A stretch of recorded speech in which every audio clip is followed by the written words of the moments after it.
Well, I've studied geology at the University of Leeds. I don't actually have any training in archaeology as such. I've never done any excavations, things like that.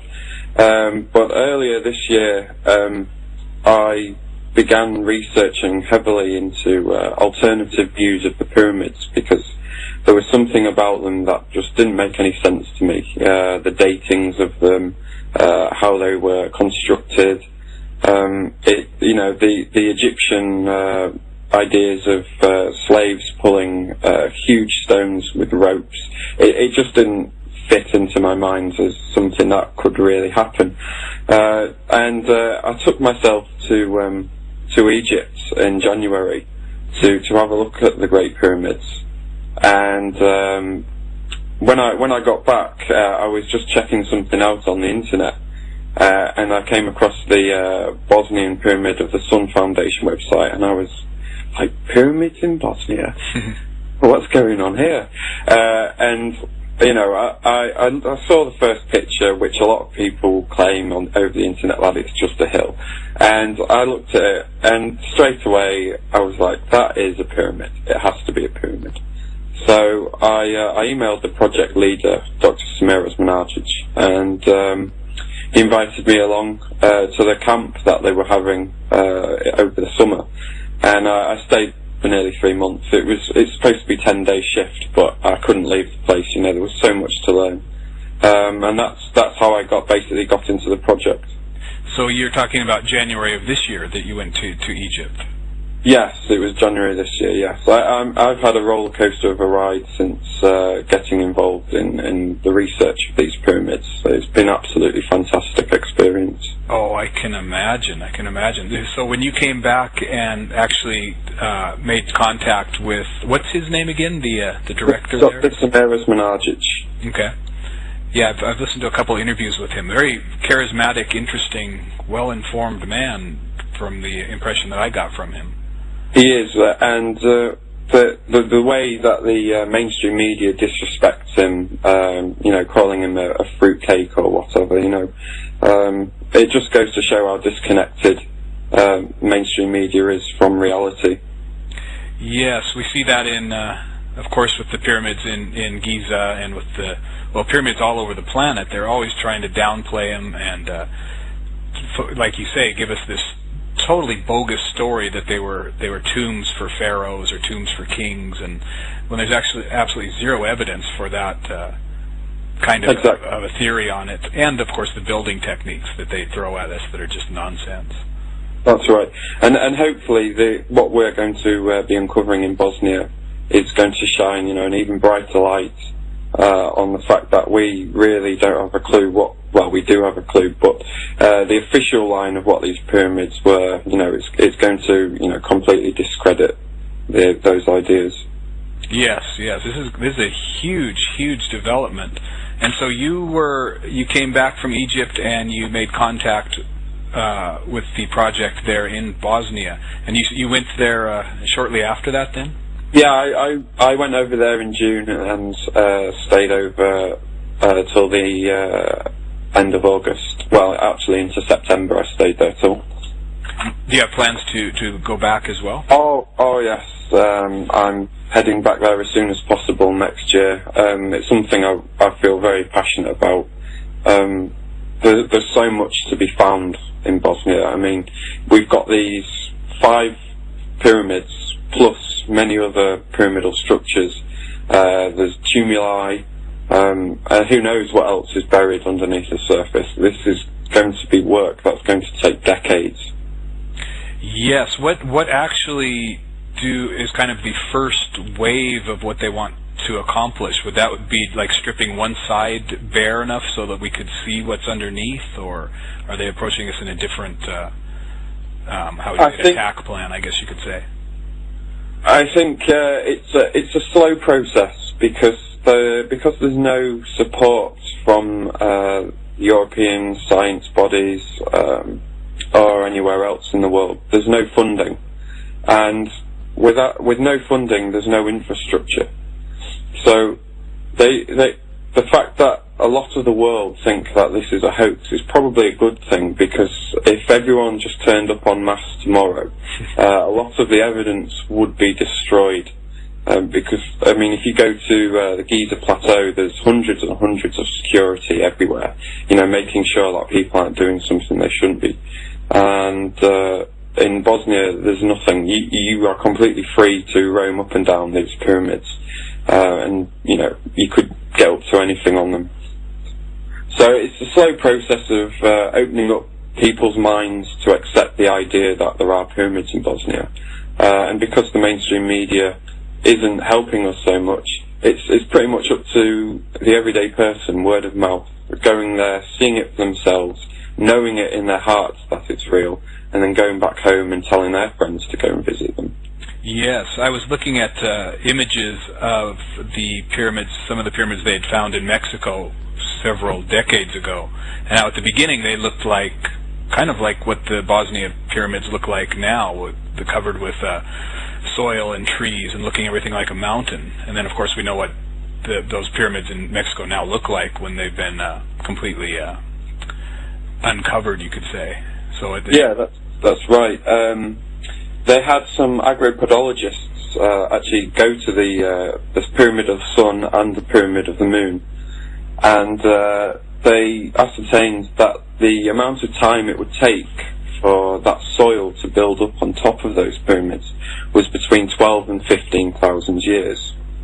But that doesn't give us the age of the pyramids. That just tells us when the pyramid structures were left to nature, for nature to take over, basically. Right. That could be itself, several millennia in between there from the time they went into disuse for whatever reason, a catastrophe or an ice age or other things you could postulate there, huh? Yes. Go ahead. No, go ahead.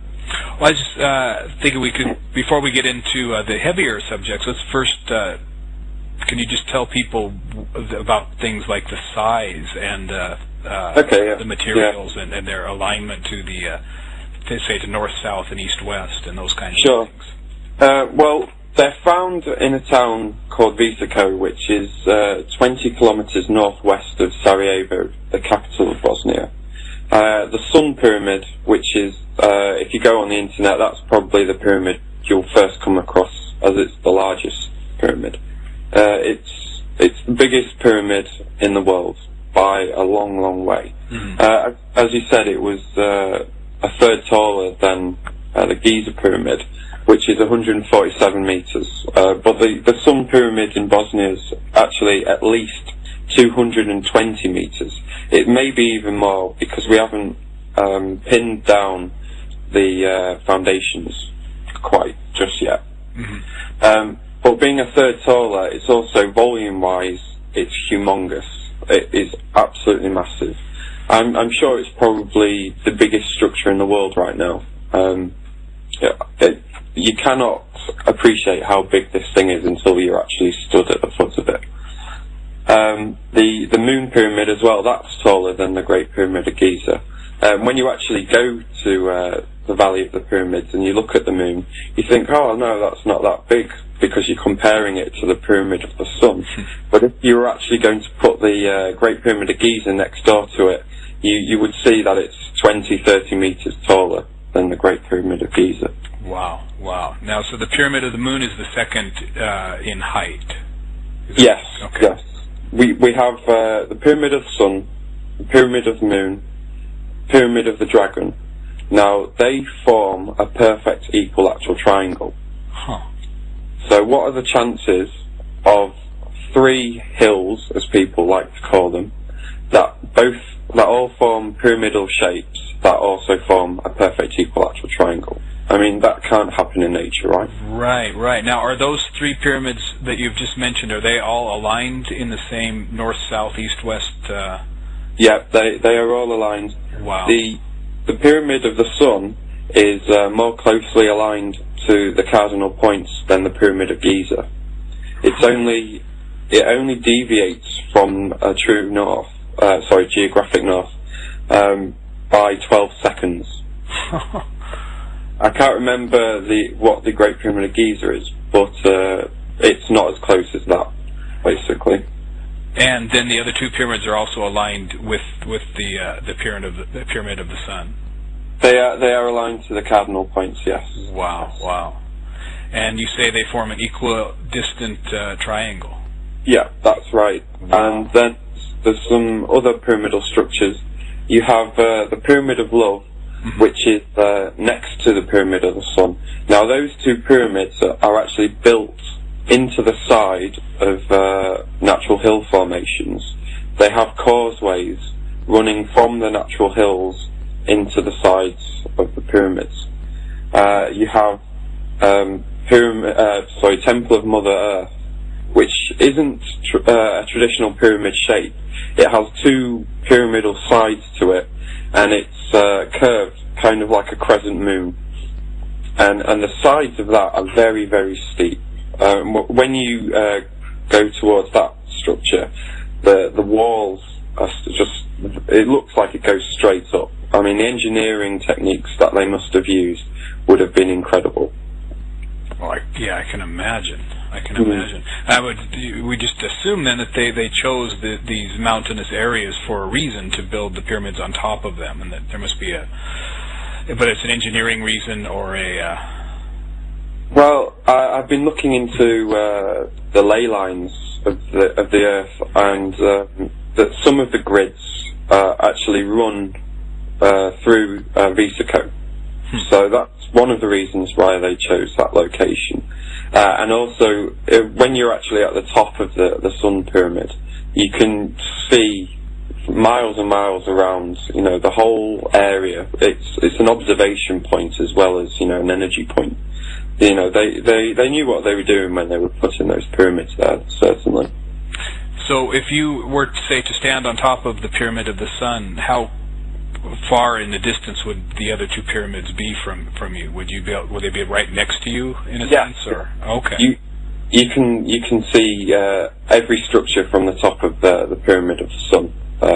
They're literally. I mean, if you go on Google Earth, you can see how close they are. I can't remember off the top of my head what the distance is, but it's not too far. I think it's less than 3 kilometers. Oh, okay. So yeah, that was a question I wanted to ask you about the respective alignments between the three pyramids. You say that they're in a triangular form because you have the ones in Giza, with Robert Bauval's theory that they're lined up in the same ratio as you have with Orion. Some people have found a correlation with the Vega star, which was once the North Star. Mm-hmm. The equilateral triangle actually points, if you draw a line from the apex through the base, that line would have pointed to the Vega star. Is there any more speculation on what the significance of that would be, like, say, lettering that has perhaps been found, or symbols that would connect it to the Vega system? The only symbols we have currently haven't been translated. They are similar to Hungarian runes, but that's as far as we've got with those things. No one's yet been able to identify them. Huh. And those, where were those found? Is that inside the structure itself, or is this on an area nearby or outside, or? We haven't actually gained access to the pyramids yet. Okay. We found artefacts within the tunnel network, which we've been excavating. I mean, the tunnel network is a whole mystery in itself. We can go into that. Do you want to go into that now, or should we continue talking about the actual pyramids? Yeah, let's go a little bit more with the actual pyramids. I'm sure people listening to this will be able to draw up images on the internet. But do you have, like, the actual angles of, say, the Pyramid of the Sun? I have it somewhere. Have, like, the actual angles of, say, the Pyramid of the Sun? I have it somewhere, but I cannot find it at the moment. It's the angles. It's not the same both sides. It's an elongated pyramid. Mm-hmm. Two of the sides are longer than the other sides. So it's a very unique pyramid. It's not at all like the Egyptian pyramids. The material that it's constructed from is completely different as well. The pyramid itself is manufactured from concrete. They sent it off to 6 different institutions around the world, including the Geopolymers Institute in France, which is the world-leading department for materials analysis. And they all sent back the same results, that the materials are concrete. And one of the interesting results was that they ascertained that the material was 5 times stronger than the best quality concrete we can make today. Wow. With modern industrial techniques. Wow! And it would have to be to survive for that long, I would guess. Well, yeah. Modern day concrete, they estimate, would only last about 15,000 years before it, fell back into its constituent parts, just over time, basically. But what we're finding in Bosnia, this concrete is as strong today as it was when it was manufactured. It's quite incredible. What they did find was that looking at the crystal grains within the material, it was heated up to above 500 degrees centigrade. Now, one of the constituents of the concrete is clay. And when you heat clay up to this kind of temperature, the properties of the clay change, and it takes on adhesive qualities. And this is what bound all the other material together to make it so strong. Very interesting. So they had some kind of a process to make some kind of a concrete slurry and then heat that up to 500 degrees Celsius, huh? And when you see the sheer scale of the pyramids and you realise how much concrete is actually in use, right? To heat that up to 500 degrees centigrade, we're not talking about men in caves dancing around a little campfire with a pot of hot clay in it. This is a huge undertaking that would have required immense technology and knowledge to do such a thing. Oh yes, indeed, absolutely. Just the sheer scale of how much clay you would have to at some place dig up and then change that into these blocks is mind-boggling. Yeah, and what we see is that there's actually 5 layers of this concrete. They're about a meter thick each, these layers, and in between these layers is a small layer of clay, probably about 15 to 30 centimeters. And I guess we can hypothesize that this clay was some kind of shock absorber. It allowed relative movement between the concrete layers, heat expansion, tectonic motion, and this added, structural integrity to the construction. So, what would be the typical size of one block or one concrete shape? Well, the blocks we're finding are all completely unique. This is one of the interesting points around the Bosnian Valley of Pyramids. You don't ever find one block the same as another. They are all unique. And again, this could well be to strengthen the structure, kind of like a jigsaw. If there was any tectonic motion, the different sizes would interlock. The different shapes would all interlock, and it would strengthen the structure. If you were to have blocks that were the same size, stacked up. If there's any movement, they wouldn't lock against each other. They would just move relative and fall apart. Right. So it's not really. It doesn't really correspond to the building techniques, say in Egypt, then. No. I mean, underneath the concrete, we through geophys, we can ascertain that there's blocks, sandstone blocks. Now, whether or not these are placed the same as at Giza, we've yet to find out. So, where exactly on the pyramid are you you accessing these or finding these blocks? Is this in the lower levels, or? It's right at the base, yes. The Bosnian government has put a digging restriction on the pyramid. There's a medieval fort at the top, which is actually constructed out of material that the pyramid's made from. During the medieval period, they were quarrying this concrete from one of the sides. On the south side, there's actually a collapse.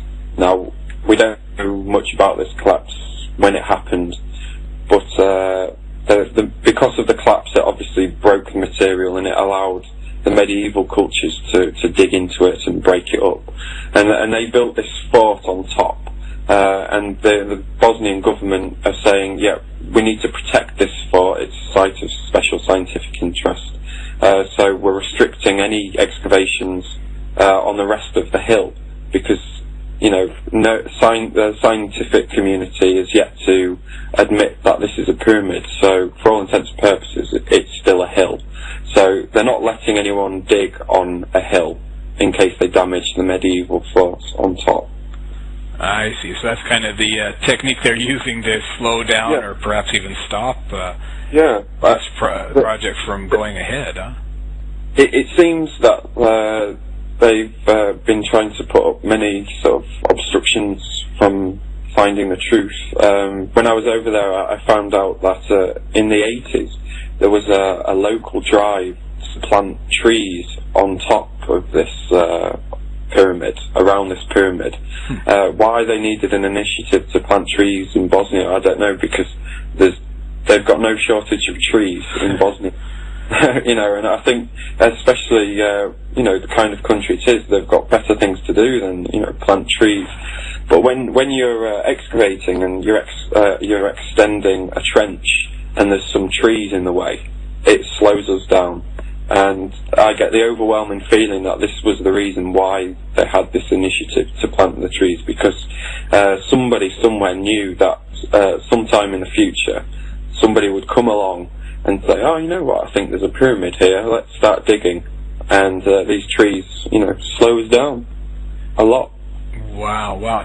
So is this something new that they're throwing out at the project, at the workers there, or because it seems like there's been some progress going on 2 or 3 years ago? So is something new that they're throwing out to try and slow things down, or? Well, on a local level, I got to meet the local government there, and they behind closed doors, they are fully supportive of this project. They've recently employed a tourist minister, so they want this project to succeed because they know it's going to bring money into the area. But as soon as they are in front of a camera on the sites, I was with the mayor on top of the Pyramid of the Moon where we were excavating this year, and there are clear, man-made blocks, and he's trained in I can't remember what he does, but he basically was there saying, oh, I think this is natural. This is a natural formation, because the camera crew was behind him. If take away that camera crew and he'd be listening to what we were saying and saying, yes, this is obviously man-made. So it's very interesting indeed.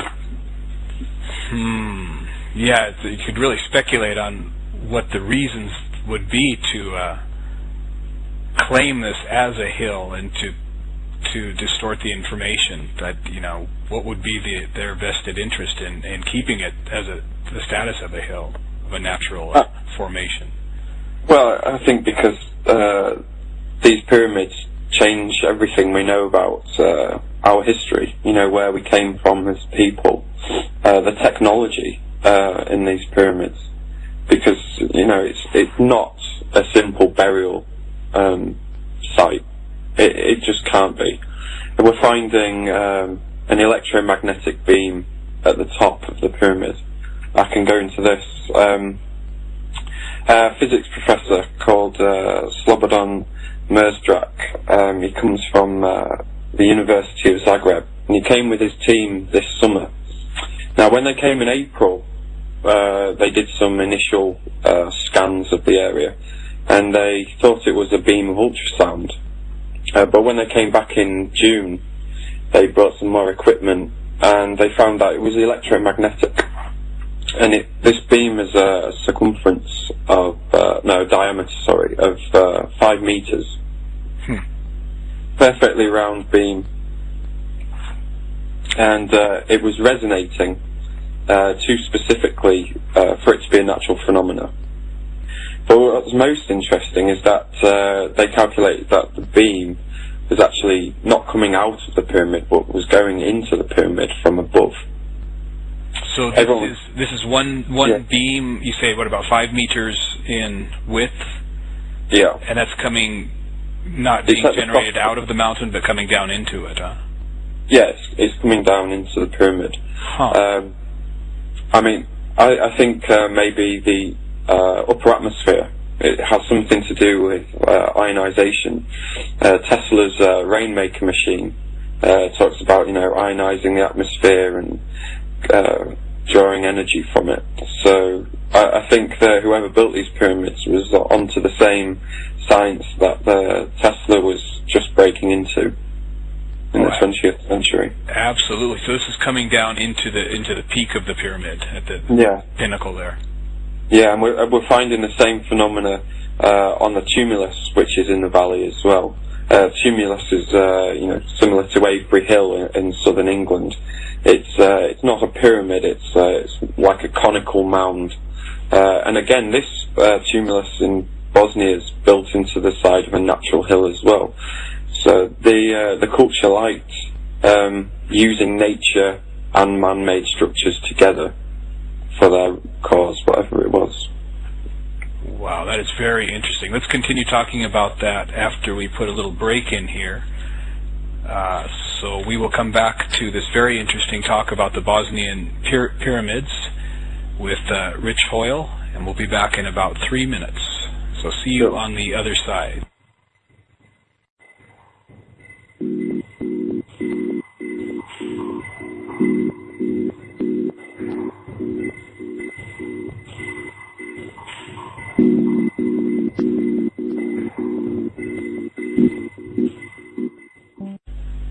What we did find that was interesting is that according to history of the area, the medieval forts on top of the pyramid, that beam of energy goes exactly into where the king's chamber resided. See, the king resided in this fort when it was in use, and this beam of energy emanates exactly where this king stayed, which I find quite a coincidence. What he was using this beam of energy for, maybe some spiritual gateway. It's speculation right now, but what the physicists did say when they were there is that it wouldn't take much to actually convert this resonating electromagnetic beam to usable electrical energy. It would. I'm not a physicist or electrician, but he said, a few transformers and coils is all you'd need to generate an electrical current.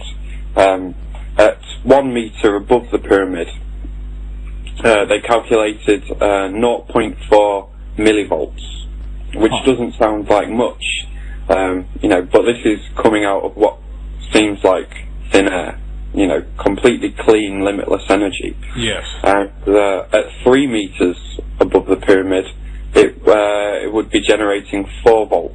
Wow.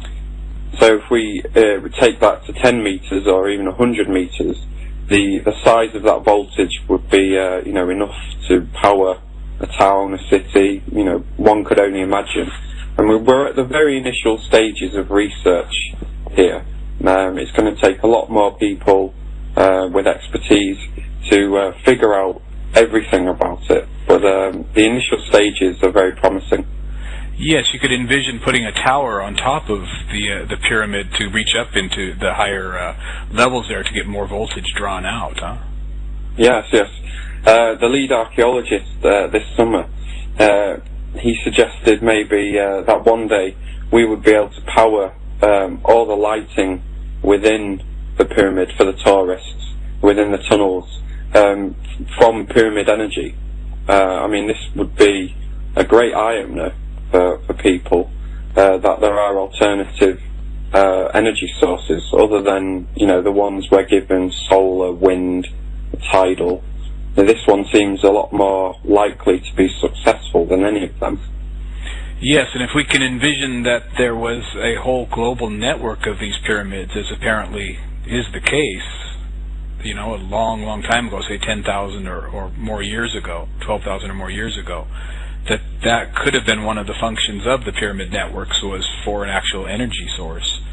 So Absolutely. All we need to do now is just kind of restart them, in a sense, make them more, bring them back up into a more functionable state, because they're already there, Well, what we're finding is it seems that these pyramids in Bosnia formed a perfect habitable zone for, humans, definitely. As well as the electricity, we're getting water seems to be a very a key part to these pyramids.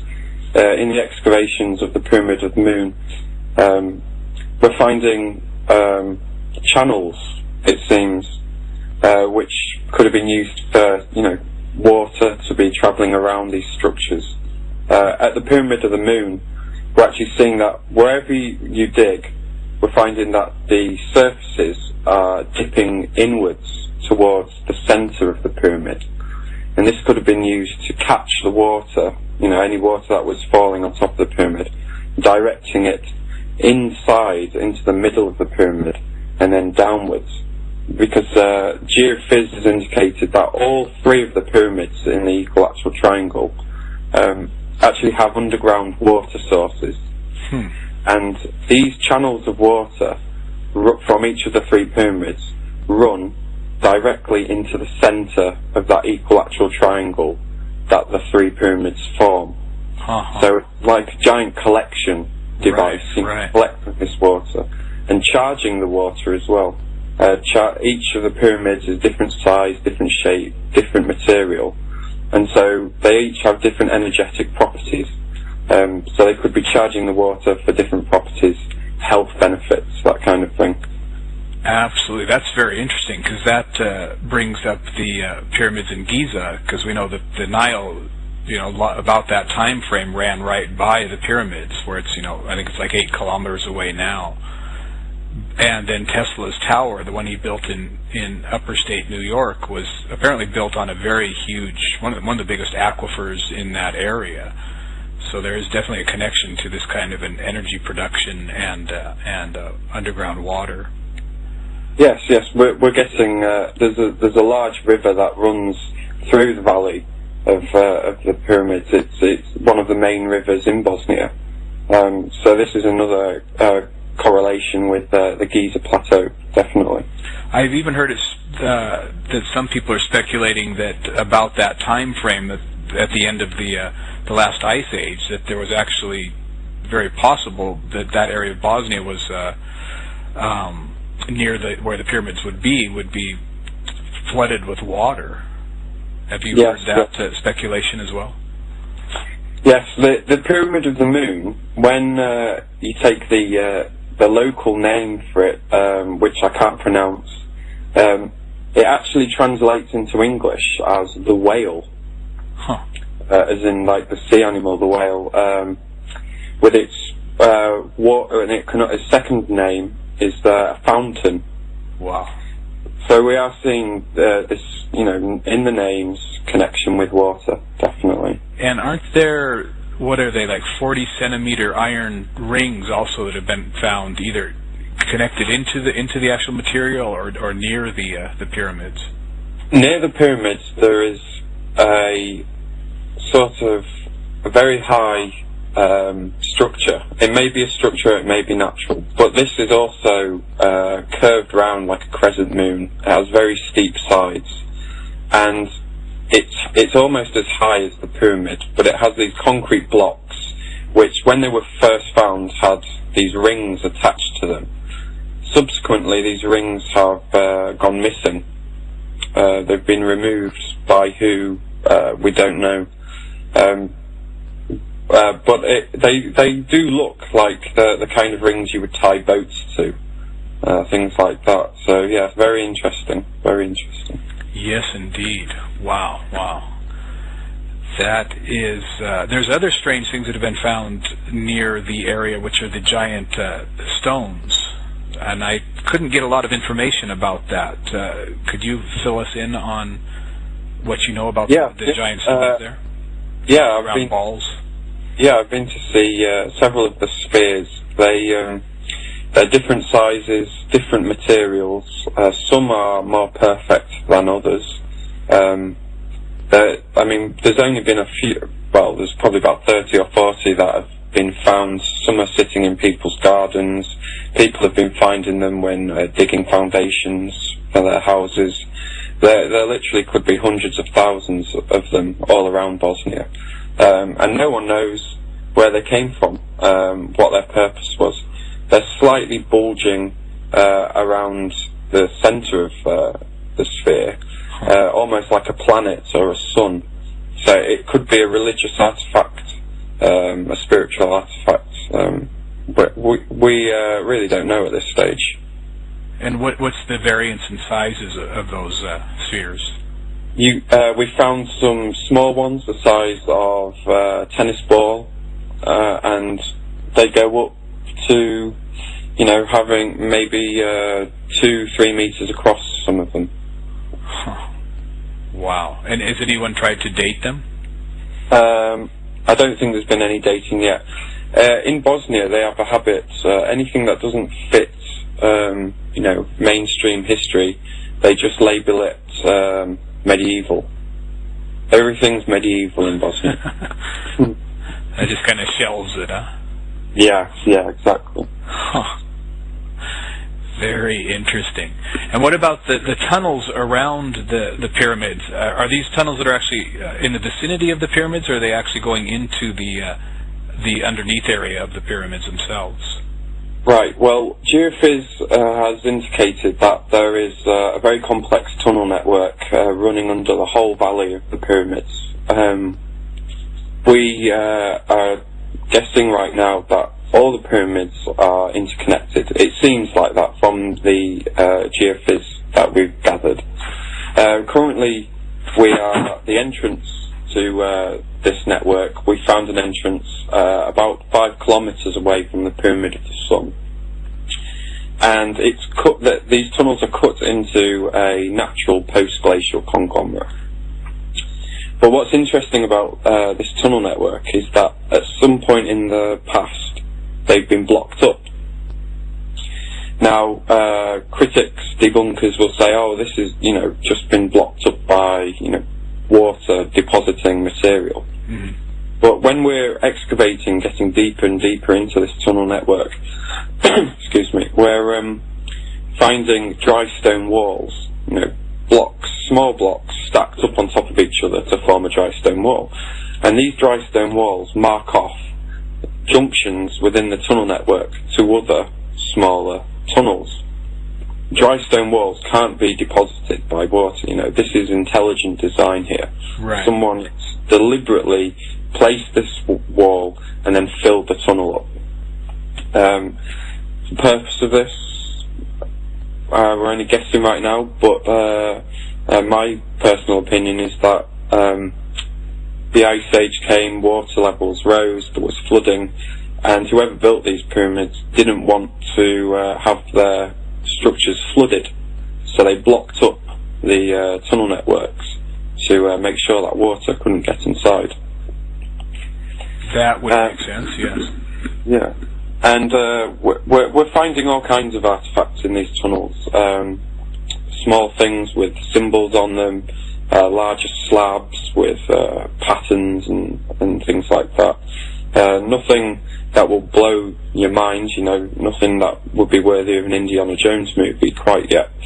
But we're definitely finding, activity, anthropological activity down here. Yeah, you were going to ask. Yeah, so you're finding the markings and the symbols. Is that again within the tunnel system, or is that more on the sides of the pyramids? This is inside the tunnels. Yes, we're finding blocks with runes. They look like runes, basically. There are also 3. They call them the megaliths. You have an egg-shaped megalith, K1 and K2. They are actually ceramic-shaped objects. The smallest one, I think, is just over a ton. The biggest one is 8 tons, the K2. And when the tunnels were excavated, the post-glacial the conglomerate was actually sitting on top of these stones. So these shaped ceramic objects were actually there before the post-glacial conglomerate was deposited. They are older than the material. So this may be 2 cultures we're dealing with here. 2 different cultures. And, we can look at these megaliths and you can see that they're sat on plinths. They've been purposely chosen to be placed in these locations, and then the tunnels have been cut to basically join them to the main tunnel network. One of the most incredible things I found while working in the tunnels is the air. The air inside them is crystal clear, fresh air. You go in there and you feel wide awake. It gets the oxygen running in your blood. You're more alert. And they did some analysis of the air, and they found that outside in natural countryside air, you have roughly 36 parts per million of negatively charged oxygen molecules. Well, when they did the testing inside the tunnels, they found that it was as high as 36,000 parts per million. Wow. And the highest concentration was found at the largest ceramic K2 megalith. And the other concentrations were at the highest around the other ceramics. So these ceramic stones aren't just stones at all. It appears that they're some kind of energy transfer device, because underneath these stones, where these stones are located, are channels of water. Underneath these stones, where these stones are located, are channels of water. And these channels of water run out as springs just away from the entrance of the tunnel network, and they've been tested, and the water's positively charged. So what we're seeing here is, via these ceramic stones, is ionic exchange between the oxygen and the water, which shows another great understanding in physics, chemistry, science. Yes, indeed. That's one thing I'd really like to hear, your personal experience of being in and around these sites. Have you tried to, for example, to meditate, or to, just to kind of feel the energy there? Have you experienced anything on a direct experiential level like that? Yes. When working in the tunnels, whenever I get a chance towards the end of the day, when all the workers have cleared out the tunnels, I will sit on one of the megaliths and meditate. And when having contact with these stones, close your eyes, empty your mind. My mind goes completely blank instantaneously. It's like you've been meditating for an hour after 5 minutes. It's truly wonderful. Like it'll be completely shielded from electromagnetic interference, all that kind of thing. I had a premonition, actually. After spending a lot of time working on the pyramids, I had a very vivid dream that I was camping on top of the pyramid, on the Pyramid of the Moon. And when I woke up in the morning, this is in my vision, I step out of the tent, and one of my shoes had gone missing. And I look around all for it, and I wander into the trees, and I find a fox with one of my shoes in its mouth. And I thought, well, that was an interesting dream I had. Anyway, that morning, when we're getting ready to go to the site, I meet up with one of the volunteers, and she had been camping on the moon that night. And what she told me was quite unbelievable. But she comes to me and says, "Oh, you'll never guess what happened to me last night." And I asked her, I said, "What happened to you last night?" "A fox only went and took my shoes." I told her my dream that I had, and we were quite dumbfounded for a moment. But many people over the summer have had spiritual experiences, definitely. Oh, I would love to hear some of those. Is there any of those you feel comfortable telling us about? Yeah, sure. Well, in July, it was the Mayan New Year, and a group of Mayans came to the Pyramid of the Moon, and they were doing their, celebratory traditional music, dances, all that kind of thing. And my friend, she was staying on the moon with them that night, and she had a vision, and she was on the moon, and a man came to her, touched her, and said, "I've taken human form so that you can comprehend how I exist," or words to those effect. And he basically explained to her that she shouldn't be scared. The world is going through some great changes, and it's going to take people with open hearts and open minds to bring about this change, but that there is nothing to fear. And he asked her if she would like to see where he came from, and of course she said yes, definitely. So he touched her, and they went from the moon to somewhere completely different. It was, she explained it as a red, kind of dusty planet. She said maybe Mars, but I don't think they're that close. Maybe not Mars. And he basically showed her around the planet. He held onto her, and they levitated around the planet. And when he brought her back, she woke up on the moon where she'd fallen asleep, and she was in tears from the information that had been imparted to her. She seemed to think it was a very real experience, and I have no reason to doubt otherwise. Yes, well, I don't either. We've been hearing all kinds of stories like these, especially in the past, say, 5 or 6 years. People that you can trust their opinion and their sanity, saying these amazing stories of contacts with human-looking beings that are saying they're not from the Earth, so it's very interesting. I've never had one myself, but I don't doubt that there are very intelligent people that are actually having these kinds of encounters. Now, have you heard several of those kinds of stories or tales since you've made contact with the Bosnian pyramids? Yes, I mean, when I was over there, the kind of people that were attracted to this project, they were all awake and aware, and many of them were very spiritual people.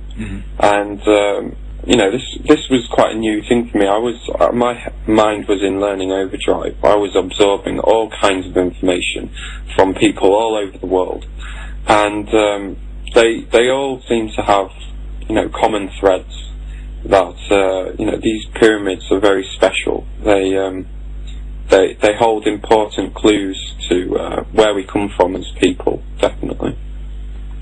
Very, very interesting.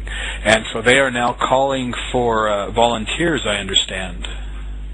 Yes, that's right. The 2011 excavation season, they need volunteers, basically, and you don't need to have any scientific experience. You're just willing to learn and to help out. Last year we would basically work from 8 o'clock in the morning till 2 o'clock in the afternoon, and then have the rest of the day to do whatever you wanted. You could carry on the research, you could go walk to the top of the Sun Pyramid, or you could go to Sarajevo.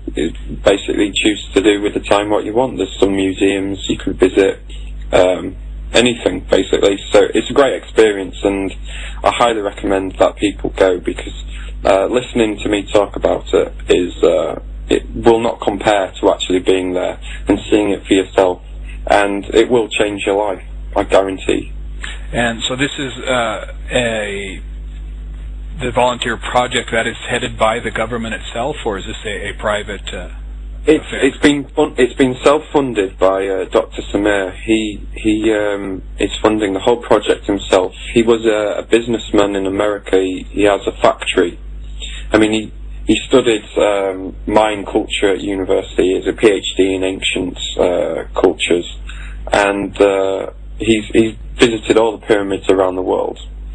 And then when he discovered the pyramids in Bosnia, he's been funding this project himself since 2005. There are a few sponsors, but I think most of the part it's come from his own pocket, which is fantastic. What he's doing, basically. Yes. Now, what is the feeling amongst the people that live in the area? Are they, how would you say, standoffish to people coming to work on the pyramid? Are they welcome with open arms, or what's kind of the attitude there? When I was over there, I met two types of people. One type, they knew that the pyramid's there, and they were so grateful for anyone that came to their small town to help them, because nobody comes to Vesico. It's in the middle of nowhere. There's no reason to go there apart from now the pyramids. And so when they see people coming from all over the world to help them understand their culture as well as our own, they're so grateful. And then you've got the other group of people, and they, I'll speak to a few of them about why I'm here, and they'll look at me and go, oh, "You're crazy. There's no pyramids in Vesico, and there's a giant sun pyramid towering over us." It's a brilliant example of how the human psyche works. How with the media and academia, how it can change a person's perspective of almost anything. The museum in the town of Vesico, they refuse to accept that there's pyramids. They will not acknowledge that there's pyramids in Bosnia. And if you step out the front door of that museum, you see the giant pyramid looking at a clear pyramidal structure. So yeah, it's quite amazing, really. Well, yeah, I think the recognition of that would be, or the recognition, of that would really rock the boat of their worldview, the historical and geological and all that. I think many of them are scared of what it means. They're still recovering from the war that they had in the 90s. Yes. I mean, the town has still got buildings with bullet holes all over it. Outside the police station, people walking up and down this path every day, and there's grenade fragmentation marks still in the pavement. There's a reminder for this conflict between the two religions. And I think they are very sensitive still about those topics, and for some giant pyramids to turn up, it questions their religion as well, and I don't think a lot of them are willing to do that yet. Yeah, and that's, on one level, that's very understandable. But, the more and more research that gets carried out, it's going to be harder and harder for anyone to deny it. Sure. I mean, when we can get inside the pyramid and show people that there's chambers, that is, I think, will be the turning point of this project. And I don't think we're too far away from it, because with the geophysics, we already know where the entrances are. We know where the chambers are. It's just a matter of digging and getting the restriction from the local government. So by the geophysics, you mean what, the measuring techniques like radar and topography and things like that? In reflection seismics, there is satellite imagery, both in radar and infrared, because the heat signatures of the pyramids are different from the surrounding area because of the hollow spaces within inside them. You can see that. And another indication of that actually is that the surface of on top of the pyramids, because of the hollow spaces, it warms up quicker. It has a different heat signature, and the biology on the pyramid is different. It actually holds Mediterranean climate. So the plants growing on the pyramid are completely different from the rest of Bosnia. Many healing plants, in fact, a lot of healing plants are found on top of the pyramids. Oh, that's very interesting. Yeah, yeah. But let me just read a conclusion from a geophysicist, Oleg Kavroshkin, which he's a Russian, comes from a Russian university. Great. So this is his conclusion based on his spectrum analysis and reflection seismics. Similar geophysical research by the same team of experts was conducted on the Egyptian and Bosnian pyramids using the same equipment and the same modern research methods.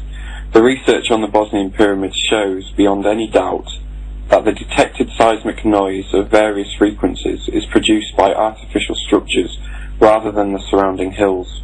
In comparing the research results, it was found that the geophysical characteristics of the Bosnian pyramids match those in Egypt. Wow, well that's a pretty powerful piece of, I don't know if you call it evidence.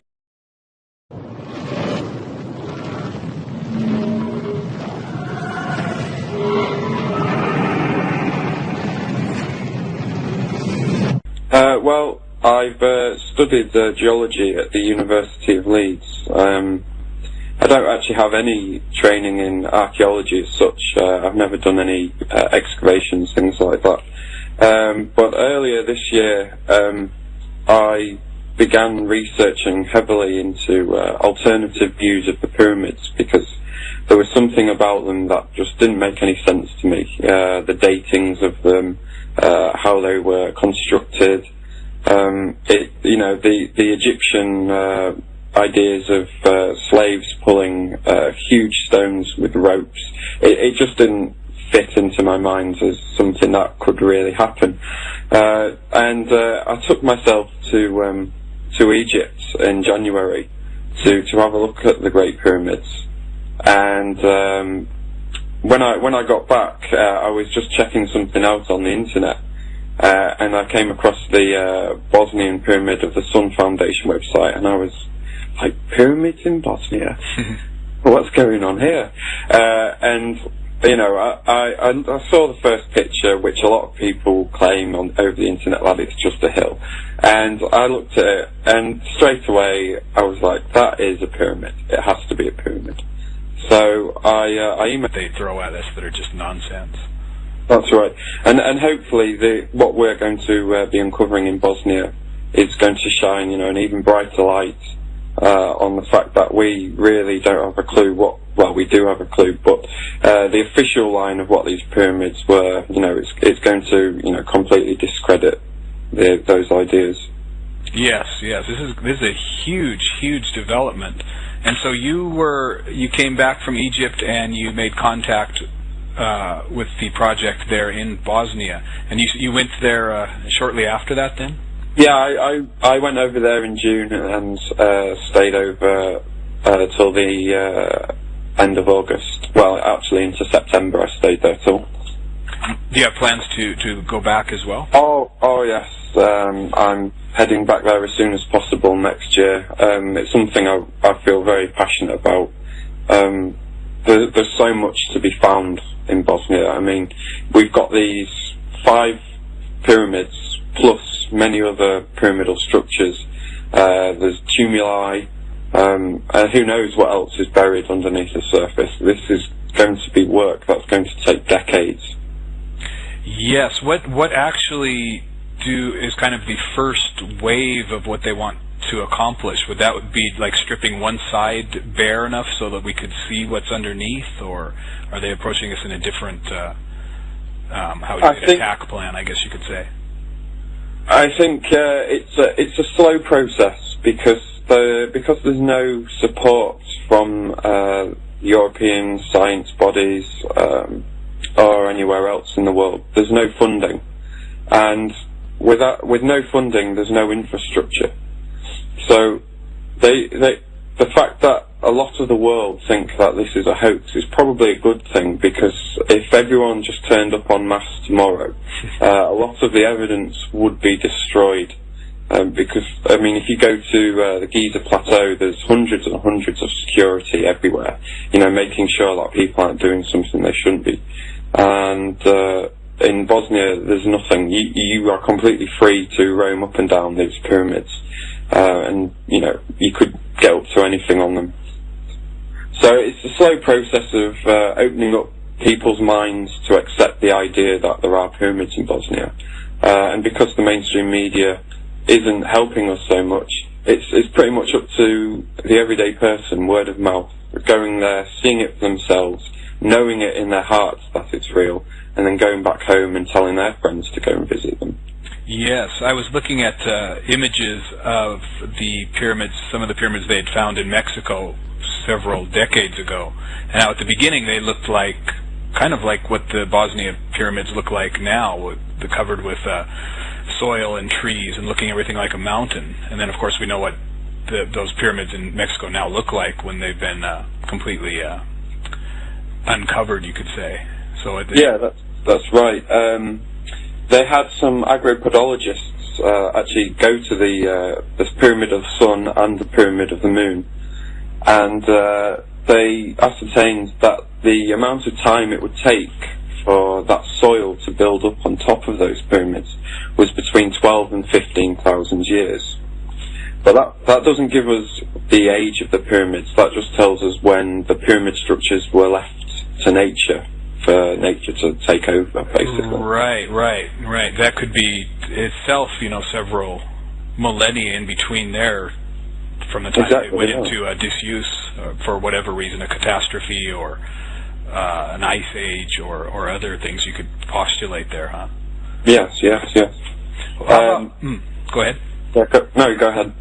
Well, I was just thinking we could, before we get into the heavier subjects, let's first, can you just tell people about things like the size and the materials and their alignment to the, say, to north, south, and east, west, and those kinds of things? Well, they're found in a town called Visoko, which is 20 kilometers northwest of Sarajevo, the capital of Bosnia.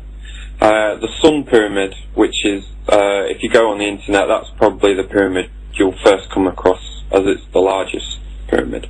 It's the project leader, Dr. Semiras Managic, and he invited me along to the camp that they were having over the summer, and I stayed for nearly 3 months. It's supposed to be 10-day shift, but I couldn't leave the place. There was so much to learn, and that's how I basically got into the project. So you're talking about January of this year that you went to Egypt? Yes, it was January this year. Yes, I've had a roller coaster of a ride since getting involved in the research of these pyramids. So it's been an absolutely fantastic experience. Oh, I can imagine. So when you came back and actually made contact with, what's his name again? The director there? Dr. Semiras Managic. Okay. Yeah, I've listened to a couple of interviews with him. Very charismatic, interesting, well-informed man, from the impression that I got from him. He is, and the way that the mainstream media disrespects him, calling him a fruitcake or whatever, it just goes to show how disconnected mainstream media is from reality.